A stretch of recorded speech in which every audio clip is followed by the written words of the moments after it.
Movie के start में हम एलेक्स को देखते हैं जो अपने स्कूल फ्रेंड के साथ पेरिस जा रहा था। तभी वो टर्मिनल पर कुछ लेटर को चेंज हुए देखता है।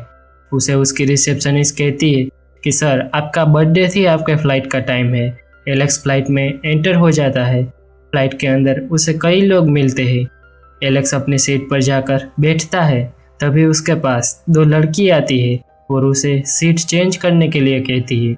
एलेक्स वहां से अपने फ्रेंड टॉड के पास आकर बैठ जाता है। उसके आगे की सीट का टेबल बार बार गिर रहा था। जब वो उसे ठीक करने गया तो उसके हाथ में पिन आ गई।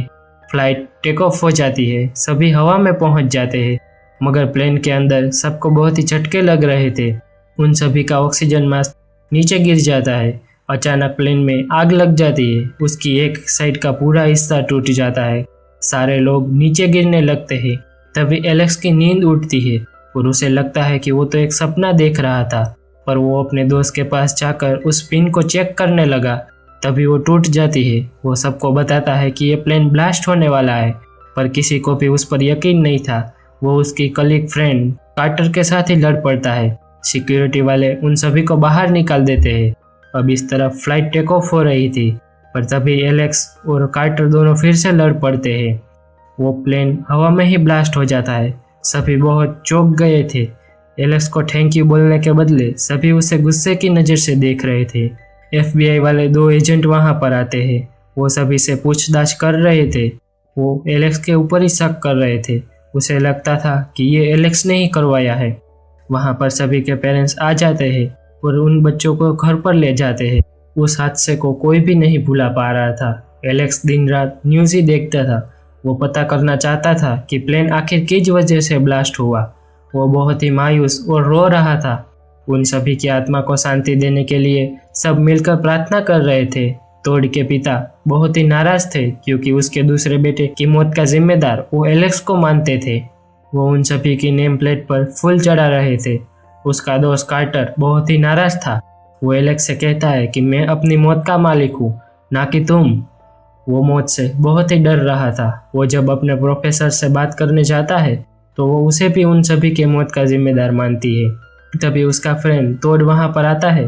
वो कहता है कि जब मेरे पिता शांत हो जाएंगे तब हम दोनों फिर से दोस्त बन जाएंगे। वहां से हम टॉड के घर का सीन देखते हैं, जहां पर टॉड शेव कर रहा था, पर उसे अचानक एक कट लग जाता है। अचानक से हवा चलने लगती है। उसके कपबोर्ड से पानी लीक होने लगता है।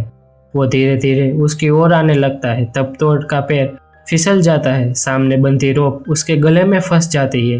वो उसे सीजर की मदद से काटने की कोशिश करना चाहता था, पर वो उस तक नहीं पहुंच पाया और उसकी मौत वहीं पर हो गई।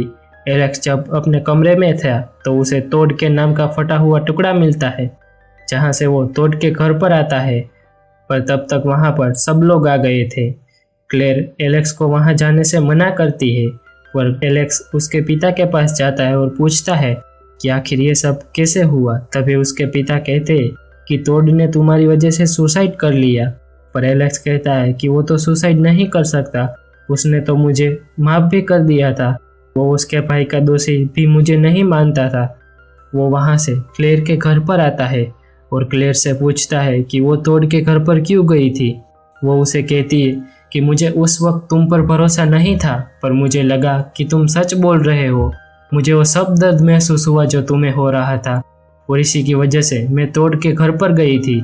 मैं टीवी देख देख कर बोर हो गई थी कि आखिर प्लेन में क्या हुआ, सिर्फ हम लोग ही क्यों बच गए। टॉड की मौत का किसी को कुछ भी नहीं पता। एलेक्स कहता है कि मौत का कोई भी पता नहीं, मौत हमारे हर पल नज़दीक है। अब किसकी बारी है वो भी हमें नहीं पता। वो दोनों वहां से चोरी छुपे टॉड की लाश को देखने के लिए आते हैं, जहां पर उसे उसके गले पर कुछ कट लगे दिखते हैं, पर तभी उसका हाथ हिलता है जिससे ये दोनों डर जाते हैं। तभी वहां पर एक इंसान आता है। वो कहता है कि मुर्दे को मत जगाओ, मैं तुम दोनों को जानता हूँ। मौत ना तो हादसे से होती है ना ही इत्तेफाक से। मौत होती है पैटर्न से। हर आदमी की एक पैटर्न यानी कि डिज़ाइन होती है। तुम सभी प्लेन के हादसे में बच गए, अब वो तुम्हारे लिए नई डिज़ाइन बनाएगा। एलेक्स कहता है कि अगर मैं डिज़ाइन का पता लगा लूँ तो मौत को चकमा दे सकता हूँ। वो आदमी कहता है कि तुम्हें सिर्फ ये सोचना चाहिए कि तुम कैसे बच सकते हो। वहाँ से एलेक्स और क्लेयर एक जगह पर बैठते हैं जहाँ पर एलेक्स उसे कहता है कि मुझे तोड़ का एक साइन मिला था, हमें उस साइन को समझना होगा और हमें यह भी पता न लगा होगा कि अब किसकी बारी है। तभी वहाँ पर कार्टर आ जाता है और वो एलेक्स से लड़ने लगता है। उसकी गर्लफ्रेंड वहाँ से चली जाती है पर रास्ते पर बस एक्सीडेंट हो जाती है और वो मर जाती है। तभी एलेक्स घर पर टीवी देख रहा था। वो आग एक पैटर्न के रूप में हुई थी। वो आग फ्यूल पंप में लग गई थी जिससे पूरा प्लेन ब्लास्ट हो गया। अभी एलेक्स उसे समझ जाता है। वहाँ पर जो पैटर्न थी उस पैटर्न को ड्रॉ कर लेता है और जिस सीट पर जो बैठा था उसका नाम लिखता है। उसे सभी की मौत का नंबर मिल जाता है। अगली बारी उसके प्रोफेसर की थी। वो अपने घर पर फ़ोन पर बात कर रही थी। तभी वो एलेक्स को अपने घर के पास देखती है। वो पुलिस को फ़ोन करके एलेक्स को पकड़वा देती है। अब FBI वाले एलेक्स को पूछ रहे थे कि हमने तुम्हें हर मौत की जगह पर देखा है, पर एलेक्स कहता है कि मैं पागल नहीं हूँ, आप लोग मेरा यकीन क्यों नहीं कर रहे हैं। वो एलेक्स को वहाँ से जाने देते हैं। इस तरफ क्लेयर अपने घर पर कॉफ़ी बना रही थी। वो मग में कॉफ़ी भरती है। तभी उसका मग टूट जाता है। जब वो अपने कंप्यूटर के पास जाती है तो वो पानी कंप्यूटर के अंदर चला जाता है और शॉर्ट सर्किट की वजह से कंप्यूटर ब्लास्ट हो जाता है, जिसका कांच क्लेयर के गर्दन पर लगता है। जब वो नीचे ज़मीन पर गिर जाती है तो उसे ऊपर एक कपड़ा दिखता है। जब वो उसे लेने की कोशिश कर रही थी तभी सारे चाकू उसके शरीर पर गिर जाते हैं। एलेक्स वहाँ पर आकर उसकी मदद करना चाहता था पर वो वहीं पर मर जाती है। एलेक्स को लगता था कि उसके मौत का जिम्मेदार भी मुझे माना जाएगा। वो वहाँ से भाग जाता है पर बिली उसे देख लेता है। क्लेयर कार्टर और बिली के पास आती है। वो कहती है कि मेरे ऊपर FBI वाले नज़र रखे हैं, तुम्हें मेरी मदद करनी होगी।